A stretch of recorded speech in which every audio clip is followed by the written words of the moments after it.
Welcome back, everybody. Thank you so much for sticking with me through that break. If you are just tuning in, we just finished breaking down MLB opening day, all the crazy stuff that went down, the first of everything. Corbin Burns' incredible first start with the O's.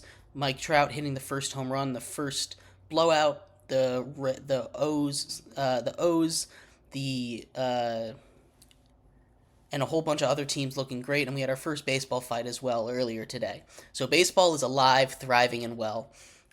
Very, very excited for the rest of that season. In this segment coming up right here, though, we are going to talk all about the UFL, the new football league that is the merger between the XFL and the USFL. We'll break down that, talk about the season a little bit, talk about how it'll work. I'm very excited. I'm a big DC Defenders fan. I've been to a game in both iterations of the XFL. The first one that COVID got rid of, I went to the last game there, and then I went to the first game between the new XFL last season. So I'm a big fan of the Defenders here. We're going to break down this league that's honestly really exciting. Any kind of football is getting me ready to go. We love spring football. But before we get too far into that, remember, if you would like to be an even bigger part of the show than you already are, all you need to do is go to GSMCpodcast.net, leave a tip or donation. We appreciate anything that you do give. If you leave a message with that tip or donation, it'll pop up on the bottom of the screen. We'll have a little discussion about what you had to say, anything that you want to talk about. We'll have a little discussion about. Once again, that link to leave a tip or donation is gsmcpodcast.net. We appreciate you guys for watching, tuning in, and leaving tips and donations.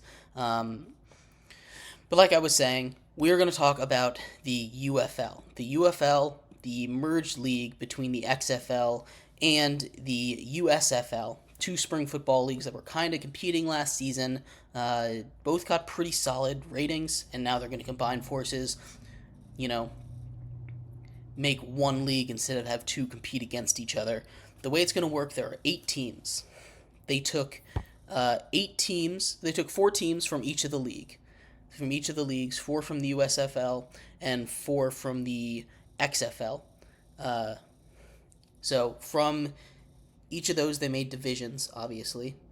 They made 2 different divisions. They put the XFLs in one division and the USFL in the other division. The teams that are coming over from the USFL are the Showboats, the Stallions, the Panthers, and the Roughnecks. Both of all those teams are coming over from the USFL. From the XFL, we have the Defenders, the Brahmas, the Renegades, and the Battlehawks. So you have teams all over the country. A couple in California, a couple in the not too many. Couple in Texas, a couple in on the one or two on the East Coast. But nothing really too far north. So they're starting off small. Obviously, they have plans to expand it. But the first season of the XFL, or the UFL, kicks off on Saturday, tomorrow. You'll have 2 games between the Stallions, the Renegades, the Battlehawks, and the Panthers. They'll be aired on Fox and ESPN. They have the most important thing for a spring league to survive that we've seen is having the ability for the public to watch it, and taking a look at how some of the other spring leagues that kind of failed, they've already got this figured out. They have it to the national audience on Fox and ESPN, and they've done a really good job publicizing it as well. So football is back. I am so excited for it. The way the season's going to work, there are 8 weeks in the season. 10 weeks in the season. After that, after week 10, they go to the playoffs. There's going to be 2 from each division, I believe. So top 2 from each division are going to make it in.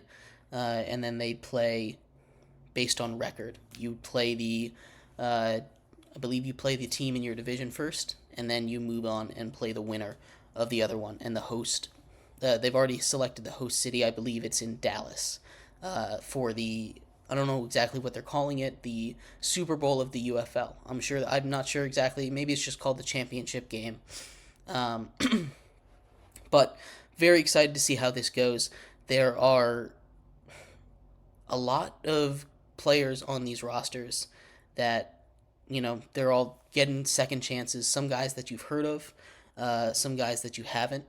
The Battlehawks have QB AJ McCarron. He was obviously the guy that led Alabama to a couple national championships back in college. He's had a couple semi-successful stints in the NFL as a backup, and he had one really, really nice season in the XFL last season. Jordan Teamu, who those who watch spring leagues before will remember, is on the DC Defenders. There's a lot of new rules that they're going to try, and they're trying to be like a feeder league to the NFL. They have, instead of splitting the talent between two, they're getting, one talent pool. So you're getting a much better level on the field now. You watch some of those XFL and USFL games. There were some solid games. You had Ben DiNucci in there. Some guys that got NFL contracts. Donald Parham started in the XFL. He's now tight end one for the Chargers. He's been there for quite some time. There's a lot of guys that get a second chance here. So we love these spring football leagues. Looking at it, based on the odds, the Birmingham Stallions are the ones that are favored to win the championship. You have the DC Defenders and the St. Louis Battlehawks tied for second there, and then the Arlington Renegades in fourth. So there are a couple big names still in there. We already went over AJ McCarron and Jordan Teamu. But if you've watched any of Spring League before, you have guys like Luis Perez and Case Cookus. Case Cookus, I believe, started a couple games in the NFL for injured quarterbacks. So there are a whole bunch of stuff to watch. Like I said, some of these teams have had 3 iterations already, or this will be the 3rd iteration. The rules, obviously, they're trying new rules. Extra points is one of them. You've heard the extra point style. There's no kicking anymore. You can go for 1, 2, or 3.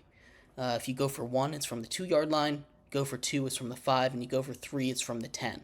But what they won't be bringing back is the kickoffs that they have, or now that the NFL has adopted, actually. So the NFL adopted the XFL style kickoff, and the new UFL will not be bringing it in. So very excited. Again, we talked about that kickoff a couple days ago. I'm very excited for that kickoff to see exactly how it's going to work. I think talent in the NFL is going to absolutely make that one of the most electric plays. So there's a whole bunch of stuff. The review system, the open review system that people really loved, is going to be back. There's a lot. I'm very excited for this league to start. There are 10 weeks. Starts this week, ends the first week of June. So lots of stuff to keep an eye out on. Like I said, it's entertaining. This UFL. It's not the same talent level as the NFL, but it kind of is on the same level as college football. You get some really talented guys in there, but you know that most people on that field aren't going to make it to the NFL. There's a lot of guys that get a shot. It's really good to see that these spring leagues are actively being pushed for and have a following. More football is always good. Football year-round. Big fan of that. But we're really giving these young athletes who just kind of got overlooked a chance. There's plenty of draft busts in the NFL. And this kind of gives these guys that were overlooked, went undrafted, kind of had little more of a hidden path, not in the eyes of scouts and everyone, another chance to make the NFL or at least to continue their dream of playing football. So I am a big fan of the UFL and spring football as a whole, really. Uh, Very excited to see how this season goes, how they're going to, if they are ever going to become a true feeder league to the NFL, because right now they just kind of take the NFL scraps, which is kind of how it works. And I know they've had discussions with the NFL about becoming kind of a minor league for them.